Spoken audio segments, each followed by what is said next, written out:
Calculator के ऊपर बहुत सारे काम जो आप कर सकते हैं, उनमें से एक काम ये है कि आपके पास अगर एक इक्वेशन हो, for example it is an equation, इस इक्वेशन के अंदर आपके पास एक अननोन वेरिएबल है, तो हम उस अननोन वेरिएबल को फाइंड आउट कर सकते हैं। फॉर एग्जांपल अगर हम इस इक्वेशन की बात करें तो 4x + 3 = 23, तो अगर हम इसकी कैलकुलेशन करें तो दोनों तरफ हम इक्वेशन में 3 माइनस कर देंगे, तो यहाँ पे हमारे पास 20 रह जाएगा, यहाँ पे 4x रह जाएगा, और फिर जब हम दोनों तरफ 4 से डिवाइड कर देंगे तो हमारे पास सिर्फ x रह जाएगा, आंसर आ जाएगा 5। जैसे जैसे हम लोग ऊपर से नीचे जा रहे हैं, हमारे पास मजीद कॉम्प्लेक्स इक्वेशंस आ रही हैं, जिनको हम लोग अगर कैलकुलेटर पर सॉल्व करेंगे तो हमारा काम आसान हो जाएगा और हम लोग जल्दी कैलकुलेशन कर सकते हैं।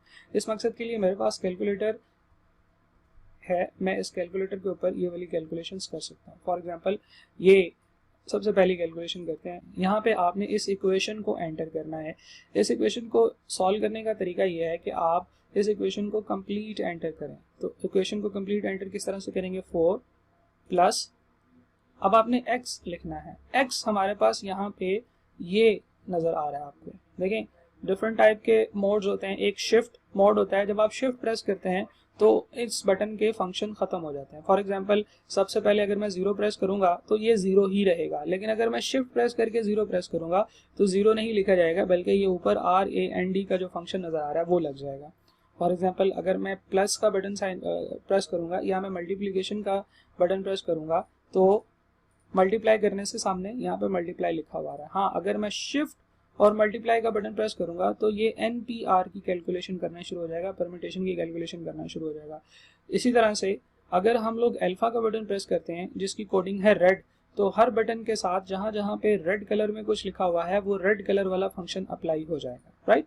तो हम लोग क्या करेंगे, हम लोग लिखेंगे 4, फिर उसके बाद मैंने x लिखना है, तो अल्फा का बटन प्रेस करूंगा, सामने यहाँ पे अल्फा लिखा हुआ आ जाएगा, और जैसे ही मैं ये ब्रैकेट क्लोज का बटन प्रेस करूंगा तो ये x यहाँ पे लिखा जाएगा, +3।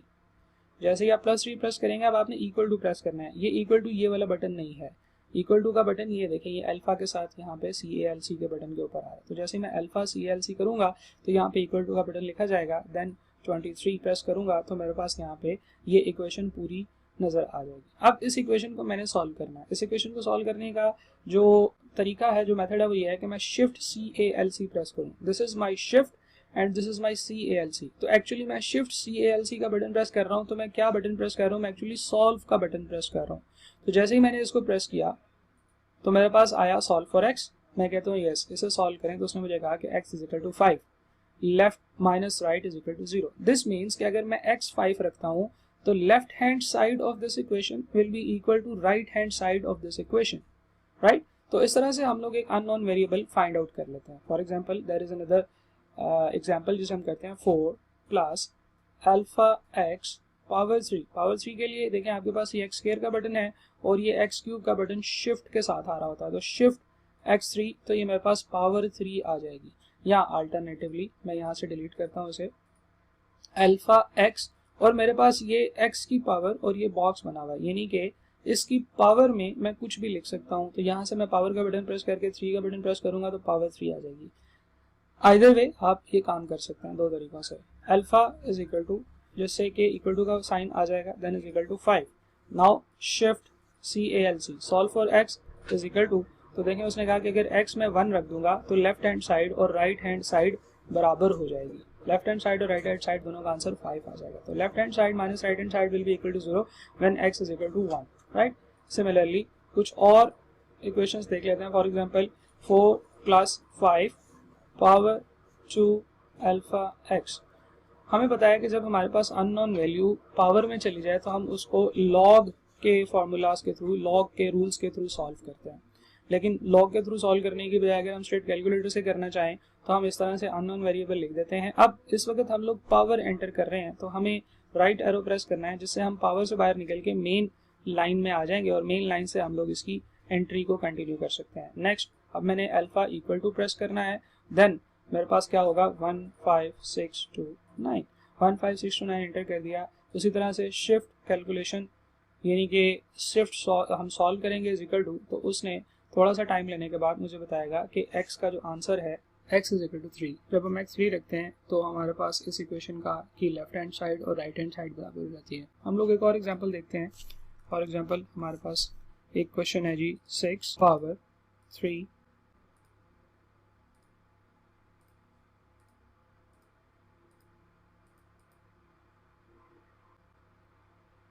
x plus 5 solve for x is equal to 1.76920, right. तो x का आंसर इस केस में 1.76920 है। अल्टरनेटिवली हमें बताया कि हम लॉग ले लेंगे और लॉग की डिफरेंट प्रॉपर्टीज़ को यूज़ करते हुए इसको पेपर पे भी सॉल्व किया जा सकता है। सिमिलरली देखिए आपके सामने एक और इक्वेशन है।